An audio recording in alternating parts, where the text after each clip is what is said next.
out there. Um, and so it's the same thing with Peter. I mean, Peter is learning to expand his game. He's gotten tremendous amount stronger than where he was, in the previous year. So it's just a matter of him, some good fortune getting on that court and having a level of consistency where he's able to perform, injury free. So I think we're just kind of going down the roster right now, but I wanted to ask about Troy, and he's a guy who's been, he was obviously around high-level basketball throughout his recruitment with Boo, and certainly a guy who was probably in the national spotlight for a long time. I mean, does that maybe make him a little bit more well-equipped, perhaps, to come to a place like Indiana where the expectations are high because he's already used to the spotlight in a way that maybe the normal recruit isn't? I would say that he's coming with maybe a little bit, based on the people that he's met in his life. Boo Williams has had a lot of people, a lot of talented individuals play for him in this program. I think that he understands how hard the work is going to be, but there is definitely no substitution for, in your mind, understanding the type of work you're going to have to do, and then actually getting here and have to physically do it. I think that he had an idea that it was going to be some of the more difficult things he had to do in his life, and I think that he's adjusted his mindset to the point where he's embraced it. He wants to be great, and he realizes the things that he needs to work on in order to be great. He has a motivation, personally, to be successful, but the greatest thing about Troy, in addition to the rest of the guys, is that he loves his teammates and he wants them to be as successful as he wants to be personally. Kenny, having lost two top five draft picks and 3 seniors, what are the expectations of this ball club coming out? I think even with last year's team, you coming in, you start each season trying to figure out how you can maximize your potential as a team.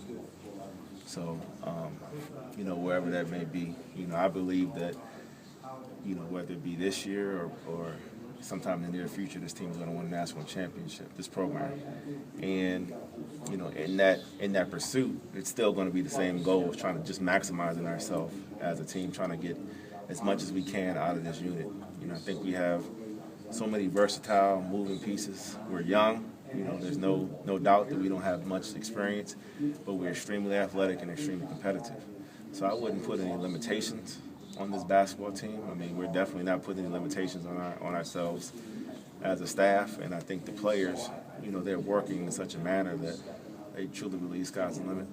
How do you expect this team to be different stylistically than what you had a year ago? I wouldn't.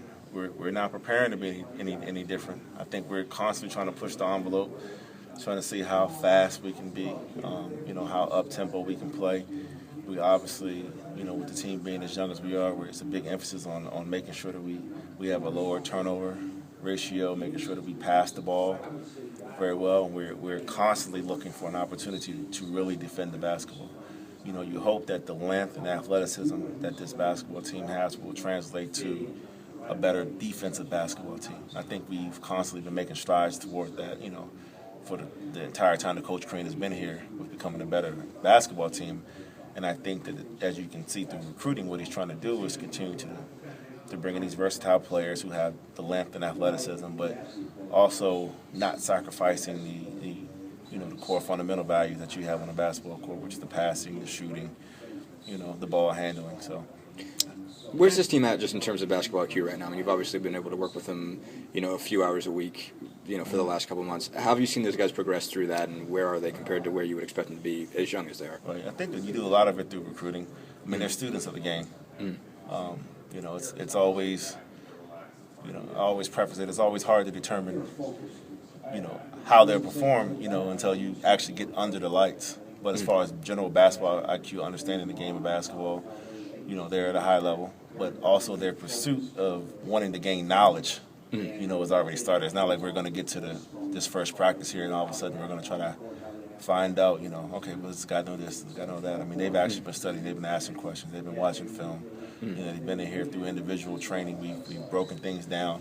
I mean, that's one of the things you're able to do with the team doesn't have as much experience, is you're able to break it down to the bare minimum level. That's why it's so great that we have those hours that we got in the summertime and now the hours we have in the fall, is we're able to do things a little bit slower, put things in at a slower pace, introduce some concepts, and then hit the ground running. So we actually love this early start date because now we're able to extend it out a little bit more in preparation for our first game. I was going to say, how much of a difference do you think that's going to make being able to start now? I think it's a huge advantage, especially for us, being a young basketball team. Pacing them and putting them in a proper position to be successful, is always going to be important. You want to give them some measures of success, give them some small attainable goals that they can reach. But, with the amount of time we have to get ready for our first game, I think it's going to be a huge advantage. Have you noticed a difference in